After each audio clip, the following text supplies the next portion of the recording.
ये बात नवलगढ़ नामक एक गांव की है। वैसे तो इस गांव में सब कुछ ठीक ठाक चल रहा था, लेकिन पिछले कुछ दिनों से जवान लड़कियों की अचानक मौतों का सिलसिला बढ़ता ही जा रहा था। किसी को कुछ भी समझ नहीं आ रहा था कि अचानक यह मौतें कैसे हो रही हैं। गांव के नुक्कड़ पर लोग बातें कर रहे थे। क्या बताएं भैया, कुछ समझ नहीं आ रहा है कि हमारे गांव में ये जवान लड़कियों की अचानक मौतें कैसे हो रही हैं।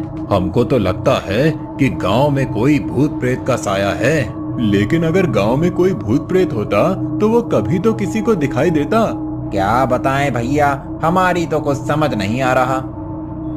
गांव में लगातार इसी तरह की बातें हो रही थी, लेकिन कभी किसी को कोई सबूत नहीं मिला। एक दिन की बात है, रचना अपने खेतों से काम करके वापस आ रही थी। तभी सामने से एक बहुत खूबसूरत नौजवान आता हुआ दिखाई दिया। रचना उसे देखने लगी और मन ही मन सोचने लगी, यह तो कितना खूबसूरत है। अगर ऐसा कोई लड़का हमारे जीवन में आ जाए तो हम तो धन्य ही हो जाएंगे। रचना ऐसा सोच ही रही थी कि तभी अचानक से उसका पैर फिसल गया और वह गिर गई। तभी विवेक दौड़ कर आया और रचना को हाथों का सहारा देकर उठाया और फिर बोला, आप ठीक तो है ना? हाँ, वह अचानक मेरा पैर फिसल गया था, इसलिए मैं गिर गई।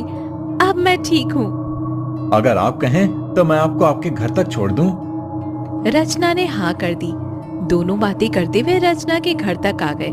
फिर रचना अपने घर चली गई और विवेक वहां से चला गया।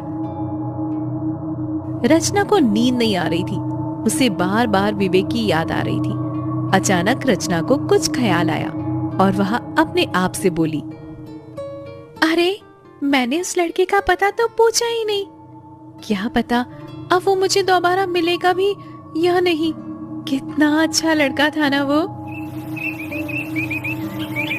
अगले दिन रचना तालाब से पानी भरने के लिए जाती है। रचना तालाब से पानी भरकर लौट रही थी, तभी उसे रास्ते में विवेक मिला। रचना उसे देखकर बहुत खुश हुई और दोनों ने बहुत सारी बातें की।